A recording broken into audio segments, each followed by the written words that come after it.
Selamat malam Bapak Ibu semua yang di rumah maupun yang di Zoom atau YouTube. Bapak Ibu, kita akan melanjutkan tema kita Injil Sinopsis ya dengan subtema agama untuk Allah atau manusia. Untuk Allah atau untuk manusia. Seringkali agama malah memperbudak atau mempersulit hidup manusia. Ya, memunculkan yang namanya kuk. Itu sebabnya Yesus mengatakan,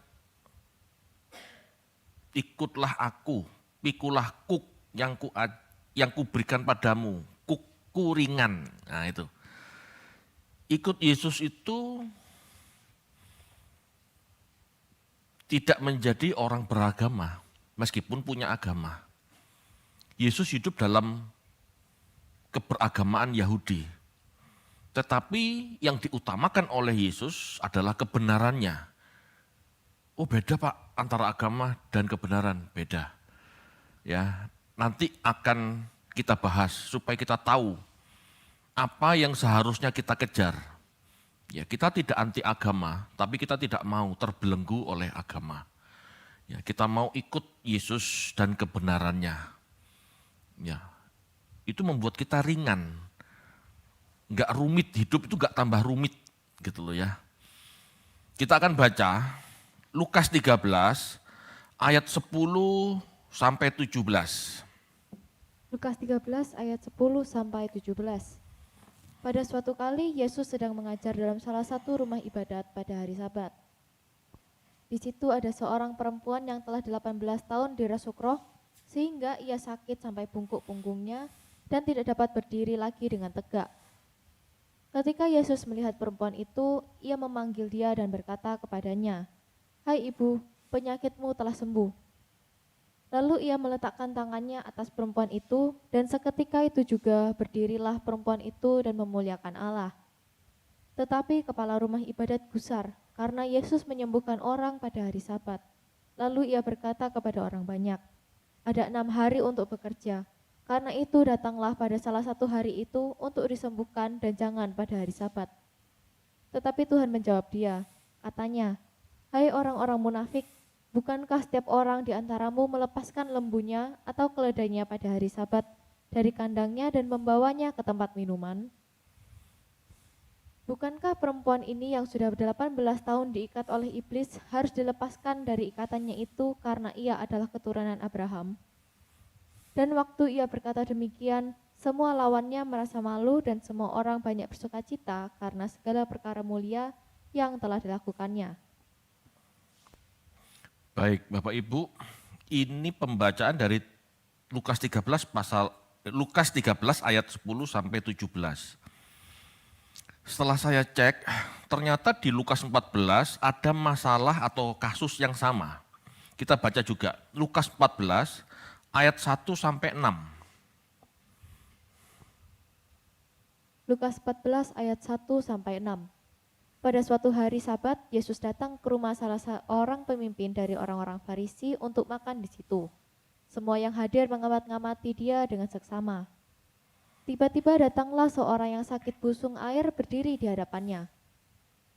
Lalu Yesus berkata kepada ahli-ahli Taurat dan orang-orang Farisi itu, katanya, "Diperbolehkankah menyembuhkan orang pada hari Sabat atau tidak?" Mereka itu diam semuanya. Lalu ia memegang tangan orang sakit itu dan menyembuhkannya dan menyuruhnya pergi. Kemudian ia berkata kepada mereka, "Siapakah di antara kamu yang tidak segera menarik keluar anaknya atau lembunya kalau terperosok ke dalam sebuah sumur, meskipun pada hari Sabat?" Mereka tidak sanggup membantahnya. Ya, Bapak Ibu, dari dua bacaan ini kita melihat pola pikir orang Yahudi mengenai hari Sabat. Bagi orang Yahudi, hari Sabat itu tidak boleh masak, tidak boleh kerja, tidak boleh memetik tanaman, tidak boleh ke ladang, tidak boleh begini begitu, banyak hal gitu ya. Berbeda dengan Yesus. Yesus menghormati Sabat Bapak Ibu, tetapi tidak mau terbelenggu dengan tradisi Sabat versi Yahudi.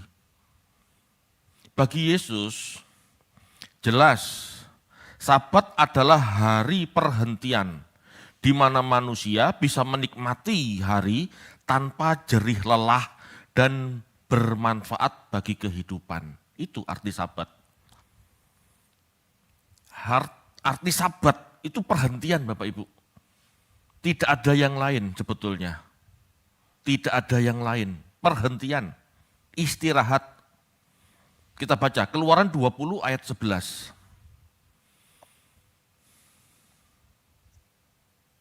Keluaran 20 ayat 11. Sebab 6 hari lamanya Tuhan menjadikan langit dan bumi, laut dan segala isinya, dan ia berhenti pada hari ketujuh. Itulah sebabnya Tuhan memberkati hari Sabat dan menguduskannya. Ya, itu dasar kenapa ada hari Sabat. Seperti Allah yang menciptakan langit dan bumi dalam waktu 6 hari gitu ya. Di hari ketujuh Allah berhenti, istirahat. Ini pola pikir kuno kan, ini diambil oleh orang Israel. Hari ketujuh istirahat. Sebetulnya pengertian Sabat itu istirahat. Ya. Yesus tidak memandang Sabat seperti orang Farisi yang malah membatasi manusia dari kebutuhan hidupnya. Bagi Yesus Sabat, ya bagi Yesus hari Sabat atau perhentian diberikan Allah kepada manusia untuk dinikmati, bukan malah mempersulit manusia hidup. Bapak Ibu, orang Farisi itu berpikirnya agamawi. Hari Sabat adalah hari yang sakral. Harus ibadah. Padahal sejak mulanya tidak ada perintah itu. Saya ngomong begini bukan berarti tidak boleh ibadah. Tetapi sejak mulanya konsep Sabat itu istirahat. Ya, perkara mau dibuat ibadah itu perkara lain. Yesus berpikir spiritual, bukan agamawi. Ya, Yesus berpikir spiritual, bukan agamawi. Yesus berpikir rohani. Hari Sabat adalah kesempatan yang diberikan Tuhan untuk refreshing, memulihkan jasmani dan jiwa manusia dari penatnya perbudakan hidup. Sebetulnya itu. Ya. Masalah hari perhentianmu digunakan ibadah itu hal lain. Bukan tidak boleh ya. Tetapi sejak awal konsepnya Sabat itu perhentian. Allah bekerja 6 hari, hari ketujuh dia berhenti. Demikianlah seharusnya manusia dalam hidup. Gitu. Kita perlu tahu Bapak Ibu, konteks saat itu ya, munculnya Sabat, konteks saat itu. Kebanyakan orang Yahudi saat itu adalah buruh, bahkan budak yang tidak punya waktu untuk memulihkan diri dari tugas-tugas majikannya. Ingat ya, awal mulanya ini kan perintah Tuhan di Gunung Sinai. Betul enggak? Jangan adamu Allah lain. Jangan membuat patung sesembahan, betul ya? Kuduskan hari Sabat. Kenapa? Kita harus tahu konteksnya. Orang Yahudi itu sudah 400 tahun diperbudak di Mesir. Pada saat mereka keluar Mesir, Allah tidak mau kebiasaan itu menjadi bagian hidup mereka. Yang namanya diperbudak di Mesir setiap hari kerja. Setiap hari kerja, nggak ada hari libur. Allah tidak mau orang Israel melanjutkan kebiasaan itu. Sehingga nanti di tanah perjanjian, mereka kerja terus tanpa hari istirahat. Terutama bagi budak-budak, buruh. Tuhan yang penuh kasih tidak ingin melihat manusia diperbudak oleh sesamanya sebetulnya. Kita baca Ulangan 5 ayat 14 sampai 15. Ulangan 5 ayat 14 sampai 15. Tetapi hari ketujuh adalah hari Sabat Tuhan Allahmu. Maka jangan melakukan sesuatu pekerjaan, engkau atau anakmu laki-laki atau anakmu perempuan, atau hambamu laki-laki atau hambamu perempuan, atau lembumu atau keledaimu, atau hewanmu yang manapun, atau orang asing yang di tempat kediamanmu, supaya hambamu laki-laki dan hambamu perempuan berhenti seperti engkau juga. Sebab haruslah kau ingat bahwa engkau pun dahulu budak di tanah Mesir dan engkau dibawa keluar dari sana oleh Tuhan. Tuhan Allahmu dengan tangan yang kuat dan lengan yang teracung. Itulah sebabnya Tuhan Allahmu memerintahkan engkau merayakan hari Sabat. Merayakan hari Sabat itu berarti tidak boleh bekerja. Bos-bos, majikan-majikan dilarang memerintahkan karyawannya untuk kerja di hari Sabat. Tidak boleh kerja, siapapun. Kan katakan tadi, kamu, anakmu, budakmu, istirahat. Itu maksudnya Bapak Ibu. Bukan malah membelenggu orang, tidak boleh begini, tidak boleh begitu. Ya, kita harus tahu Bapak Ibu, ini kan konsep keberagamaan. Ya, sehingga seharusnya kita bisa menarik atau mengambil esensi kebenarannya. Munculkan gambar ya. Ya Bapak Ibu, supaya mempermudah pemahaman kita tentang agama. Agama ini seperti lingkaran ini loh. Lingkaran yang terluar itu tradisi, itu kulit. Ya, lingkaran yang kedua hukum. Dari tradisi muncul hukum untuk ditaati. Dari tradisi dan hukum kita harus bisa ambil kebenarannya.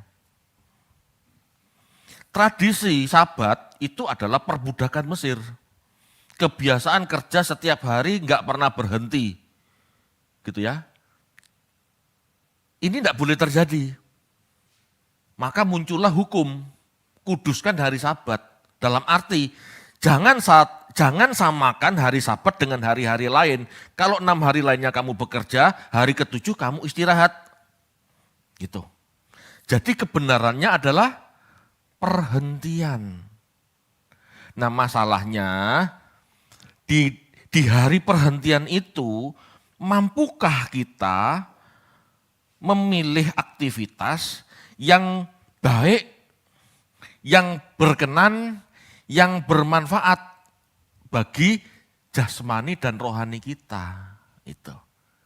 Kalau orang agamawi, ayo ibadah. Itu. Tetapi kalau orang rohani Bapak Ibu, gak harus ibadah dalam arti ritual, gak harus. Gak harus. Berarti tidak boleh ke gereja Pak, tidak usah ke gereja. Bukan begitu. Bagi orang agamawi, ibadah itu kewajiban. Tetapi bagi orang spiritual, rohani, ke gereja itu kebutuhan. Kalau kita butuh Tuhan, butuh firman Tuhan, ya ayo ke gereja. Kalau hari Sabat versi Yahudi, kita melakukan sesuatu yang tidak sesuai aturan Sabat, tradisi Sabat Yahudi, kita dihukum. Tapi kalau hari Minggu kita tidak ke gereja, tidak ada yang menghukum Bapak Ibu. Sesuai kebutuhan, kerinduan kita bagaimana. Kita butuh siraman rohani enggak? Bedanya di situ. Kalau agamawi Bapak Ibu, Sabat, orang itu ke bait Allah, ke sinagog, itu kewajiban. Rindu ndak rindu, budal. Di bait Allah atau di sinagog, ngerti nggak ngerti khotbahnya, ngerawurusan, yang penting aku datang. Tetapi kalau orang Kristen Bapak Ibu, Tuhan ajarkan ke gereja, dalam arti pemuritan, dididik, diajar, itu untuk mengenal Allah, untuk mengerti hati Allah. Supaya dalam hidup di hari-hari berikutnya kita punya pengertian. Semakin mengenal Allah dan mengerti kehendaknya. Itu beda. Makanya yang saya tekankan di sini adalah kebenaran. Ayo lakukan kebenaran. Kita tetap melakukan ritual, tapi bukan ditekankan. Tekanannya bukan nyanyi, sorak-sorai, berdoa, pulang. Gak ada artinya. Tetapi kita harus datang dengan sebuah kerinduan menyenangkan Tuhan. Memuliakan Tuhan. Caranya gimana? Duduk diam, dengerin Tuhan bicara. Tangkap pesan Tuhan. Tangkap kebenarannya supaya kita bisa hidup sehari-hari dalam takut akan Tuhan. Dalam koram Deo. Sebetulnya itu. Perbedaan agama dan perbedaan spiritual. Kekristenan itu bukan agama sebetulnya, karena Yesus lahir besar di dalam keagamaan Yahudi. Kekristenan itu sebetulnya spiritual, jalan kebenaran, jalan spiritual, pola pikir yang dibentuk. Tuhan Yesus tidak menciptakan liturgi baru loh. Orang Yahudi liturginya tidak seperti ini. Kalau kita nurutin keberagamaan Yesus ini salah semua karena Yahudi itu tidak ngikutin seperti ini. Doa pembukaan, 1 lagu lambat, 2 lagu cepat, lalu lagu menjelang doa, udah kayak gitu. Ini kan tradisi Protestan. Tradisi gereja mula-mula saja juga tidak seperti ini. Itu sebabnya kita nggak mau pertentangkan itu, gitu loh ya. Kenapa? Karena Protestan, orang Kristen, ya, itu yang terpenting adalah esensi kebenarannya. Yang penting hidupmu seperti Kristus apa enggak, bukan liturginya.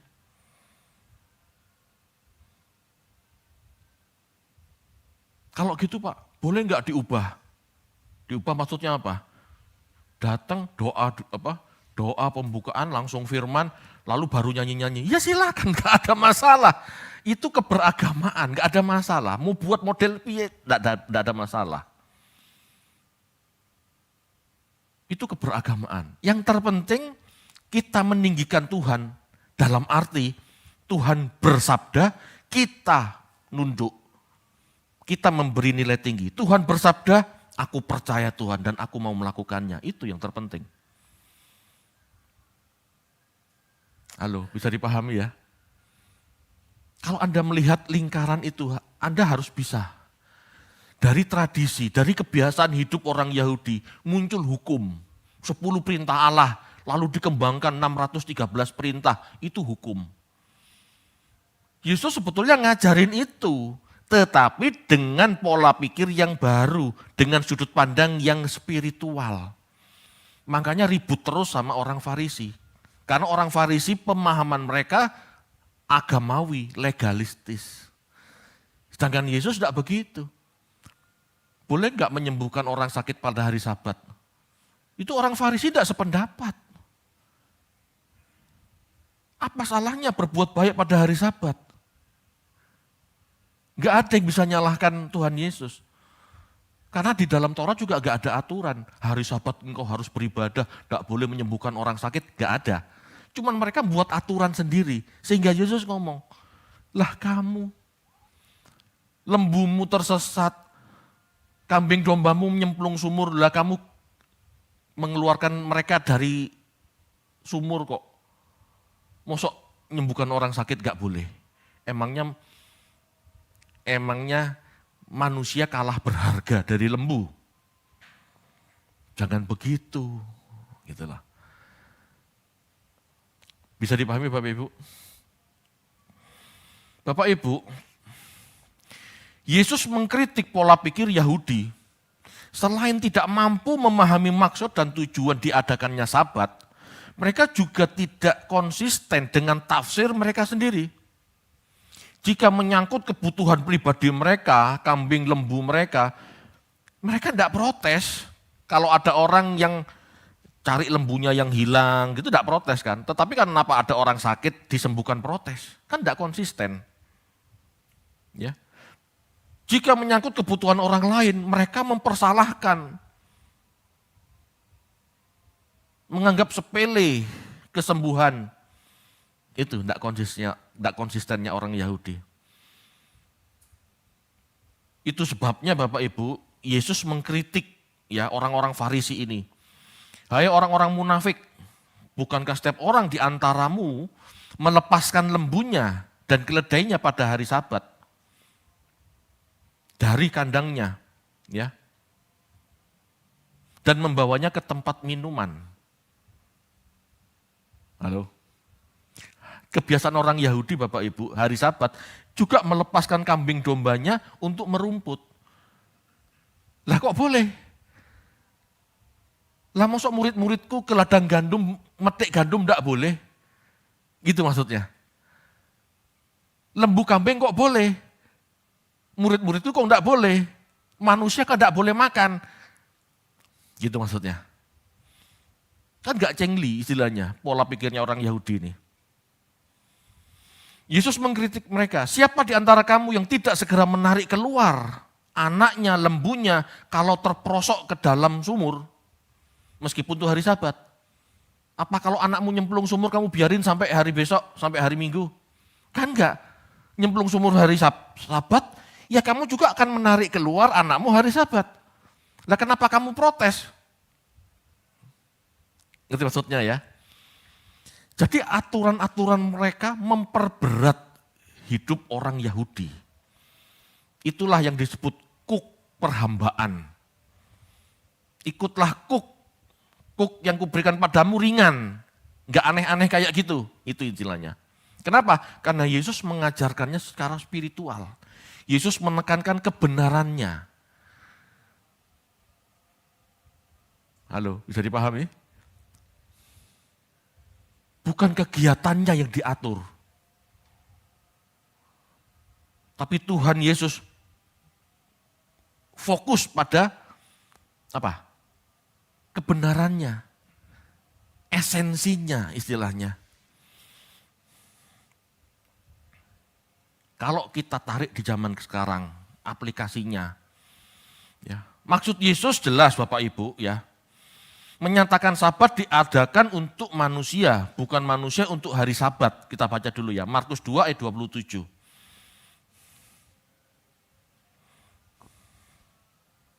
Markus 2 ayat 27.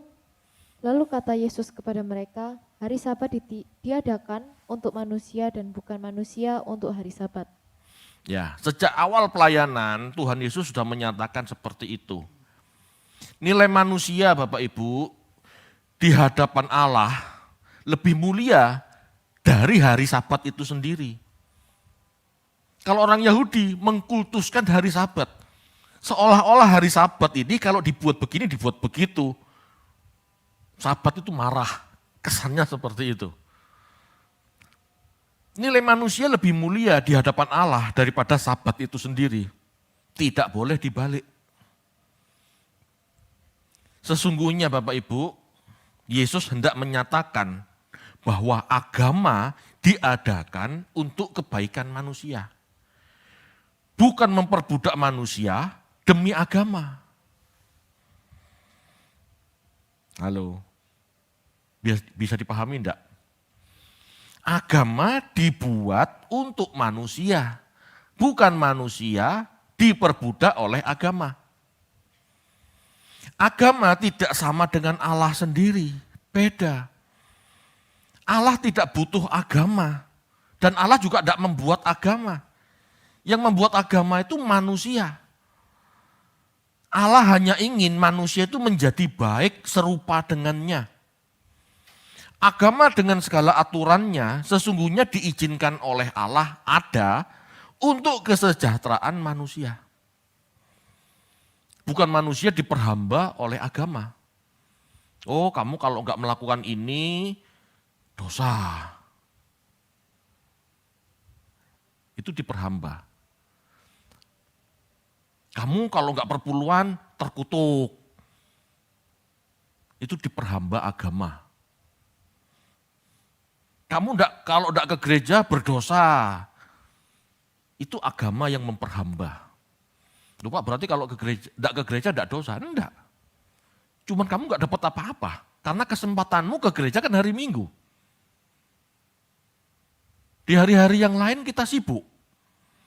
Kesempatan kita mencari kebenaran firman Tuhan hari Minggu. Kenapa enggak digunakan ke gereja? Sebetulnya itu. Spiritual itu menuntun kita pada kedewasaan.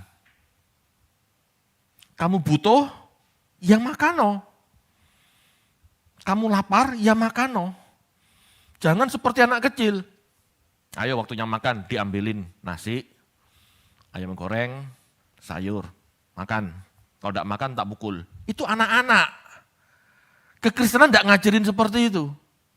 Kamu ke gereja boleh, tidak ke gereja tidak ada masalah. Tetapi, gitu ya, kalau kita semakin dewasa seharusnya tahu, kita ini butuh Tuhan.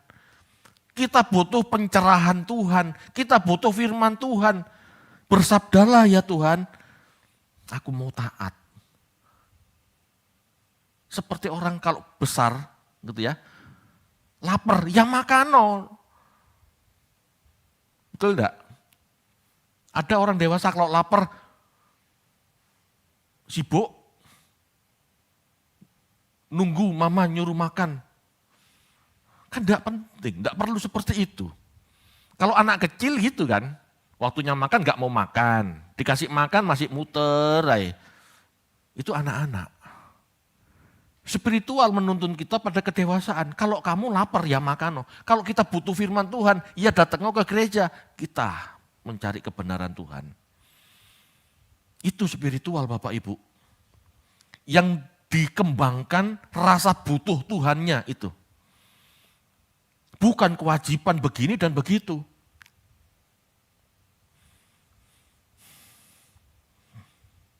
Saya ulangi, agama tidak sama dengan Allah sendiri. Dan Allah tidak butuh agama. Allah hanya ingin manusia menjadi baik serupa dengannya. Agama dengan skala aturannya sesungguhnya diizinkan oleh Allah ada untuk kesejahteraan manusia. Aturlah demi kesejahteraanmu. Karena setiap suku, setiap masyarakat di sebuah wilayah, itu kebutuhannya kan beda dengan bangsa-bangsa lain. Makanya agama itu di setiap wilayah beda. Di Kanaan, Timur Tengah, dihuni orang-orang Israel, orang-orang Yahudi, agamanya Yahudi. Di padang gurun, di selatan, hidup orang-orang Arab, agamanya Islam. Itu beda-beda. Kenapa agama beda-beda? Ya karena agama itu buatan manusia. Sesuai dengan tradisi dan kebiasaan mereka, mereka mengembangkan yang namanya agama. Gitu. Ya. Itu sebabnya Bapak Ibu, agama berbeda di setiap wilayah dan budayanya. Tetapi perhatikan, nilai-nilai kebenarannya cenderung sama. Cenderung sama loh. Kalau mau jujur, jangan cari perbedaannya. Perbedaan itu pasti ada. Tetapi keadilan, belas kasihan, hormat orang tua, ada. Jadi jangan mengatakan Allah tidak memimpin bangsa-bangsa lain. Di Yahudi diajari hormat orang tua. Di Cina juga hormat orang tua. Di India hormat orang tua. Sama. Jadi bukan cuma Israel saja yang dipimpin Tuhan. Bangsa-bangsa lain juga dipimpin Tuhan. Sama seperti Israel. Amos 9 ayat 7. Ayo munculkan.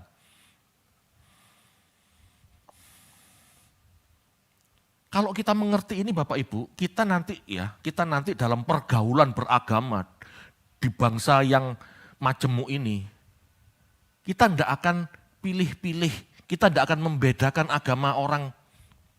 Kita bisa merangkul mereka. Karena semua dipimpin Tuhan sebetulnya. Munculkan. Amos 9 ayat 7.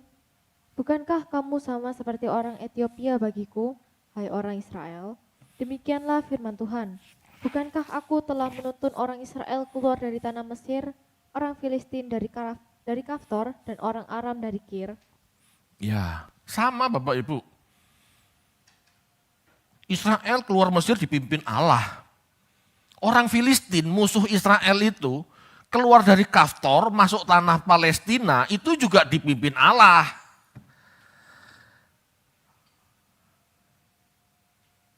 Halo, sama.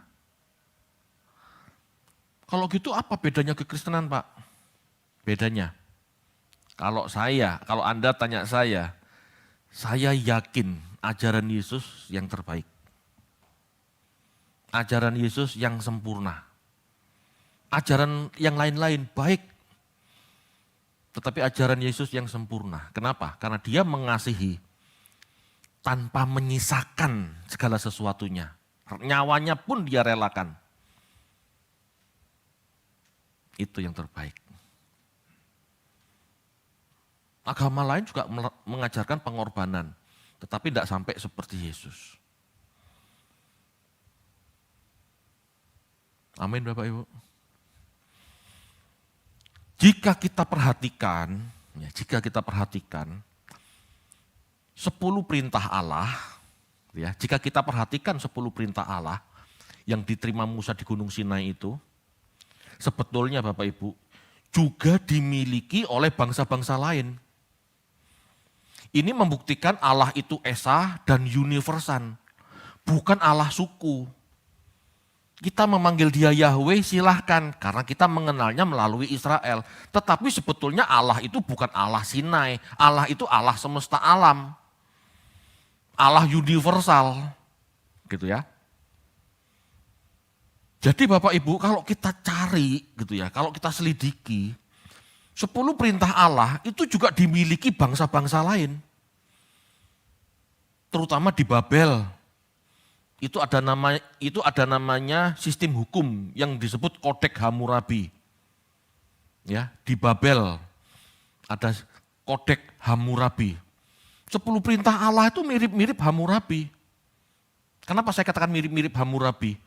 Karena Kodeks Hammurabi itu lebih tua daripada 10 perintah Allah. 10 perintah Allah itu Musa. 1300 sebelum Masehi. Kodeks Hammurabi 2000 tahun sebelum Masehi sudah ada.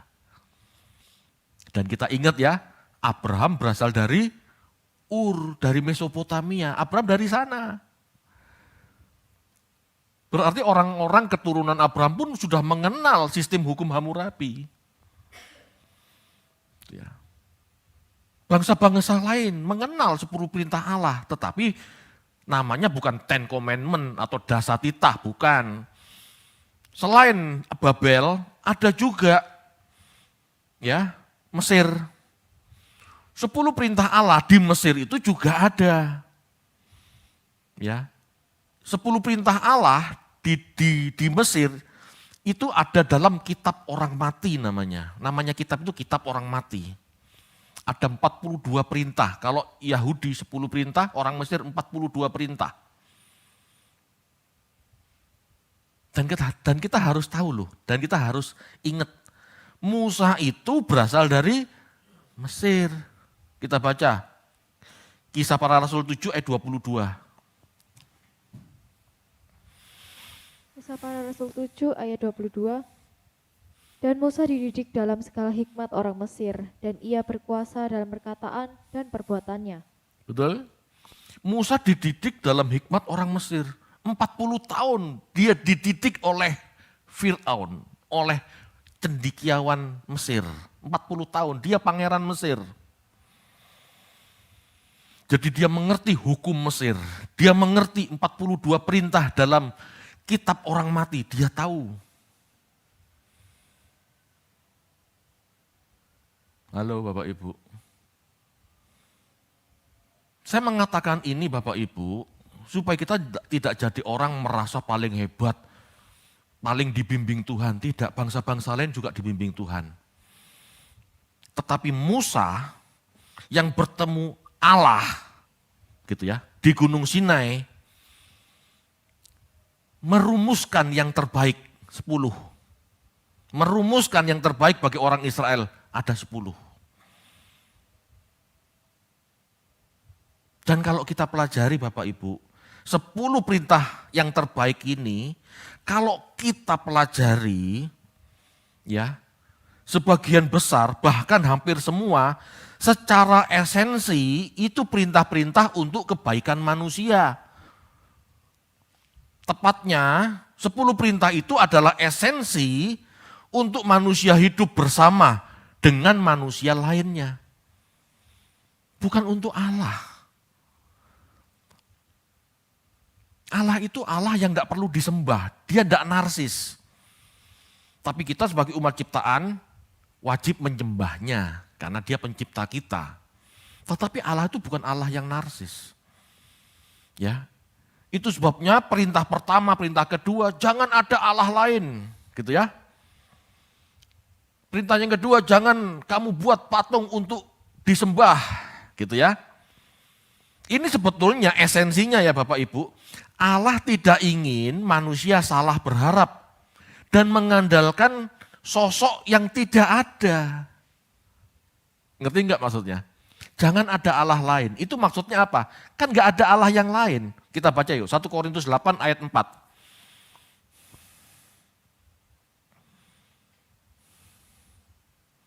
Korintus 8 ayat 4. Tentang hal makan daging persembahan berhala kita tahu, tidak ada berhala di dunia dan tidak ada Allah lain daripada Allah yang esa. Ya. Perintah itu sebetulnya untuk menyadarkan Israel, kalau kamu sampai menyembah Allah lain, itu sebetulnya percuma karena Allah lain itu tidak ada. Yang ada itu cuma Allah yang esa, satu-satunya Allah yang benar, Bapaknya Yesus itu. Tidak ada Allah lain. Jadi kalau kamu menyembah Allah lain itu tindakan yang percuma, yang sia-sia. Jadi Allah tidak ingin manusia salah berharap dengan mengandalkan sosok-sosok yang tidak ada. Allah ingin manusia mengenalnya, mengerti rencana baiknya. Untuk siapa itu? Untuk manusia. Bukan untuk Allah loh. Allah itu tidak butuh apa-apa dari kita. Dia Allah yang sempurna. Kita nyembah dia, kita tidak nyembah dia, dia tetap Allah. Ngerti tidak maksudnya? Jadi perintah itu untuk manusia, supaya manusia jangan salah berharap. Halo. Kalau orang zaman sekarang ke Gunung Kawi, ini kan bukan Allah. Gitu loh. Kamu nyembah siapa? Kamu berharap sama siapa? Intinya cuma itu sebetulnya. Berikutnya, Allah tidak ingin manusia memperbudak sesamanya. Itulah tujuan Sabat. Tetapi manusia bermanfaat bagi sesamanya. Ya. Jadi Allah tidak ingin manusia memperbudak sesamanya. Tetapi manusia harus bermanfaat bagi sesamanya. Perhentian diberikan agar ada kesempatan ke gereja, belajar firman Tuhan, kumpul keluarga, refreshing. Ada hari untuk berbuat baik, karena hari-hari lainnya kita kerja. Orang kalau kerja fokus sama pekerjaan, kadang-kadang nggak mikir berbuat baik itu yang harus seperti apa, kapan, di mana, kadang-kadang nggak paham. Apalagi kalau kerja pabrik, kan nggak bisa mikir aneh-aneh, kan mesin jeglek. Dulu saya pernah kerja di pabrik sandal, injek gitu ya, itu mesinnya muter besar, dek. Setiap kali berputar bergerak itu ada cairan plastik, cairan karet yang diinjek. Kalau orang nggak konsentrasi Bapak Ibu, pada saat membersihkan sisa karetnya, itu kan sisa harus diambil. Orang bisa kecelakaan. Dan memang pernah ada. Karyawan di sana ambil, nggak tahu dia mungkin mimpi apa ngantuk karena tuh shift malam. Tangan ini cepret, hilang. Nggak punya ini, hilang. Orang-orang seperti itu kan gak mungkin mikir berbuat baik. Jangankan mikir berbuat baik, mikir makan saja gak bisa. Kenapa? Dia harus konsentrasi kerja. Itu sebabnya harus ada hari khusus di mana kamu rileks. bersama keluargamu, memikirkan Tuhan, mau wisata, wisatalah. Bapak Ibu, Allah itu memanusiakan ciptaan. Jadi jangan sampai kita sebagai manusia, sebagai bos, tidak memanusiakan karyawan. Itu tujuan Tuhan. Ya, bukan malah membuat banyak aturan perayaan yang membelenggu. Perayaan ini harus, perayaan itu harus. Kalau tidak merayakan ini, kalau tidak merayakan itu, Kristen kok ngono. Tidak ada seperti itu. Kolose 2 ayat 16.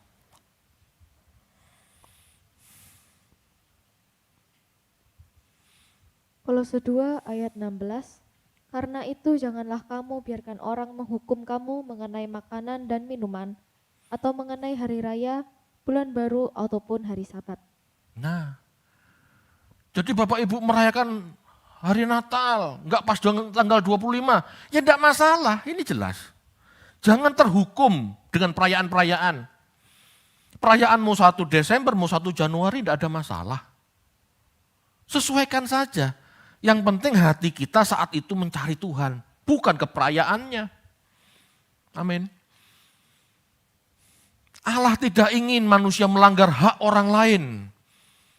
Ya, dikatakan di sana, jangan berzina. Yesus mengatakan, kamu melihat menginginkannya sudah berzina. Jadi jangan melanggar hak orang lain. Allah kepingin manusia saling menghormati hak sesamanya.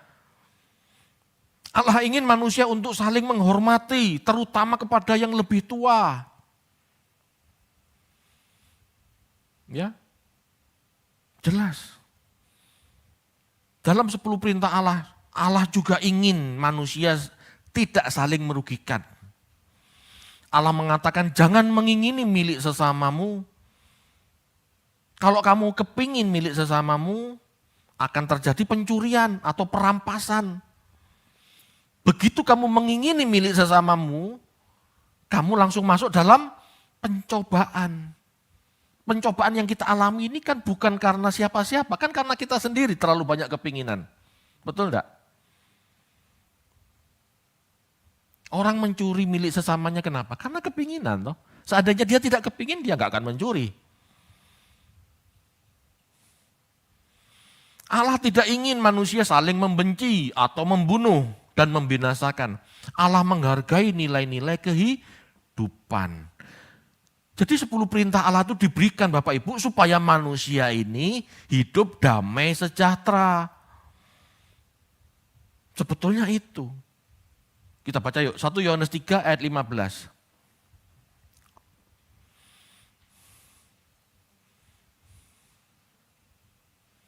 1 Yohanes 3 ayat 15. 1 Yohanes 3 ayat 15.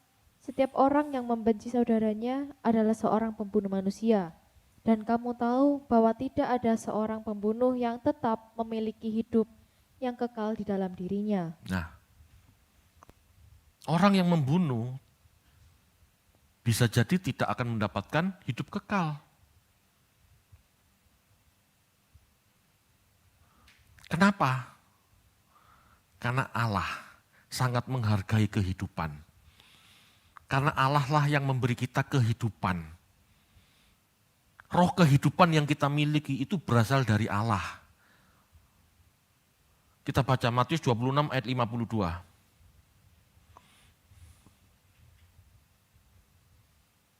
Matius 26 ayat 52. Maka kata Yesus kepadanya, masukkan pedang itu kembali ke dalam sarungnya.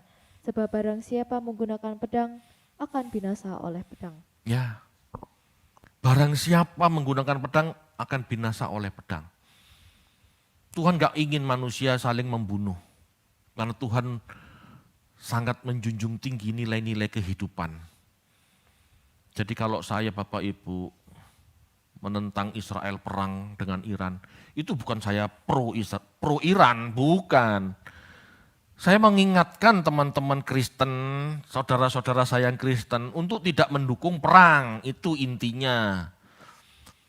Bapak kok tidak mengingatkan Iran dan Palestina? Lah dia kan bukan orang Kristen.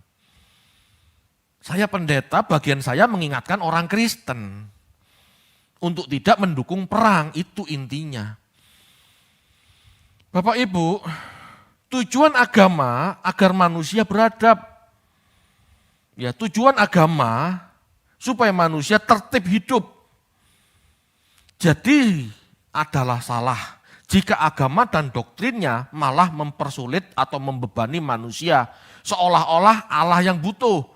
Allah tidak butuh tetek bengek begitu. Itu tradisi manusia. Hukum atau perintah Allah diadakan agar manusia melakukan yang baik dan hidup damai sejahtera.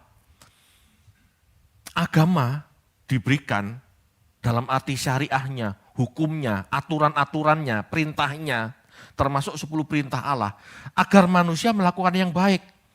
Tidak melanggar hak orang lain, tidak membunuh orang lain. Ini kan sesuatu yang baik. Supaya hidup bersama itu damai sejahtera. Itu agama. Tetapi ajaran Yesus Bapak Ibu enggak cukup sampai di situ. Tradisi dan hukum yang dipahami orang Israel itu kan sekedar tuduh. Tidak boleh melanggar hak orang lain. Tidak boleh membunuh. Kan cuma cukup sampai di situ. Yang penting tidak membunuh, yang penting tidak mencuri, tidak ada keributan. Damai sejahtera hidupnya. Tapi Injil yang disampaikan Tuhan Yesus lebih dari itu. Tuhan Yesus mengajarkan supaya manusia menjadi baik. Bukan sekedar melakukan yang baik, tetapi menjadi baik. Itulah yang menyenangkan Allah. Tuhan Yesus ingin manusia punya pengertian untuk menjadi baik. Bukan sekedar berbuat baik. Itu sebabnya Bapak Ibu, kekristenan adalah kebenaran, esensinya. Ini yang kita kejar, bukan keberagamaannya. Tetapi esensi kebenarannya, yang tersembunyi, yang harus dibongkar melalui ajaran Yesus. Keteladanan Yesus kita bongkar, kok bisa begini sih? Kok bisa begini sih? Kalau manusia punya pengertian seperti pengertian Yesus, dia akan menjadi orang baik. Kalau orang tidak belajar dari Yesus, hanya yang dipelajari perjanjian lama, dia hanya melakukan yang baik, tapi tidak bisa jadi baik. Karena pola pikirnya enggak berubah. Sedangkan Yesus mengajar untuk kita berubah. Amin. Itu Bapak Ibu. Jadi agama untuk siapa? Untuk manusia. Tetapi bagi orang yang percaya Yesus, kebenarannya yang kita cari. Kebenaran, esensinya yang kita cari. Bukan keberagamaan. Kalau kita sadar ini Bapak Ibu, kita bisa menghormati orang-orang dengan agama yang lain. Selama punya nilai-nilai baik, kita rukun, gak ada masalah. Amin. Kita menghargai orang lain. Nggak tradisi beda kok. Yang satu lahir di Arab, yang ini lahir di Kanaan. Yang satu lahir di Cina, yang satu lahir di India. Pasti beda, kulitnya pasti beda. Tapi cari persamaannya supaya kita bisa rukun. Jangan mempertentangkan doktrinnya. Tetapi ayo bergandengan tangan melakukan nilai-nilai kebenaran yang sama. Berbuat baik, ya semua agama ngajarin berbuat baik kan. Perkara yang sana begini, yang kita begitu, ya itu urusan masing-masing. Tetapi selama kita hidup baik, ayo kita memanusiakan. Ya, selama kita hidup memiliki kebenaran, memiliki konsep yang benar, yang baik ini, ya ayo kita hidup bersama, tidak ada masalah. Kalau tidak mau hidup bersama Pak, ya itu urusan pemerintah. Urusan pemerintah. Ada Densus 88 yang bertugas menangkap orang-orang yang tidak ingin hidup dengan damai. Kan gitu, itu tugasnya mereka. Ya kita hidup baik-baik saja sebagai orang beragama karena mereka juga dipimpin Tuhan dengan tradisi mereka. Kita dengan tradisi kita. Dengan begini Bapak Ibu, kita rukun sama agama lain itu nggak munafik. Berbeda dengan orang yang berpikir, keselamatan itu hanya ada di dalam agama Kristen. Kalau kamu tidak Kristen, kamu tidak selamat. Lalu ketemu orang lain, toleransi mereka, kebaikan mereka atau kerukunan yang terjadi itu cuman pura-pura. Karena mereka juga gak suka mereka masuk surga kan. Dengan pemahaman seperti itu. Kalau orang berpikir keselamatan hanya ada di dalam Kristen, maka yang tidak beragama Kristen kan masuk neraka. Apakah ini toleransi yang sebenarnya? Bukan, itu munafik sebetulnya. Tapi Yesus mengajar, ayo dari hati. Makanya sebetulnya kekristenan, ajaran Yesus itu bisa dipahami oleh orang agama lain, seperti saya pernah ngomong. Orang agama Buddha pun menggurukan Yesus. Amin. Kenapa? Karena yang diambil nilai-nilainya, bukan tradisinya.